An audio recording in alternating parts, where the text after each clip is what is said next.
Big boss मराठीच्या घरात अभिनेत्री मेघा धाडेला प्रेक्षकांचा प्रचंड पाठिंबा मिळतोय। सगळ्यांना मेघाबद्दल जाणून घ्यायची इच्छा आहे।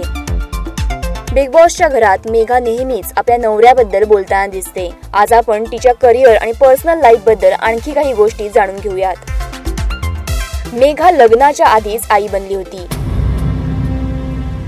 एका इंटरव्ह्यू मध्ये तिने सांगितलं होतं की लहान वयात काही चुका माझ्याकडून घडल्या आणि मी अतिशय लहान वयात गरोदर झाले। या काळातच मेघाच्या वडिलांचा मृत्यू झाला। यावेळी मेघालाच तिच्या घरातल्यांनी वडिलांच्या मृत्यूसाठी जबाबदार धरलं। मेघाचं पहिलं लग्न टिकलं नाही। यानंतर मेघानं काही वर्षांपूर्वीच दुसरं लग्न केलं आहे।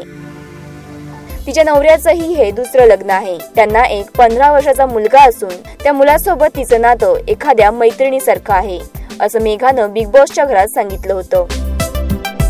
मेघाला आपण याआधी अनेक हिंदी मालिकांमध्ये पाहिलं आहे। एकता कपूरची मालिका कसोटी जिंदगी की मधून तिनं आपल्या करिअरला सुरुवात केली। यानंतर ती किस देश में है मेरा दिल आणि कस्तुरी या मालिकांमध्ये झळकली। मेघानं मॅटर या सिनेमातून मराठी सिनेसृष्टीत पाऊल टाकलं। मेघा अभिनेत्री आणि उत्तम डान्सरच नाही तर निर्माती सुद्धा आहे। Choreographer Ganesh Acharya मेघाचा best friend आहे। मेघा त्याला राखी ब्रदर मानते।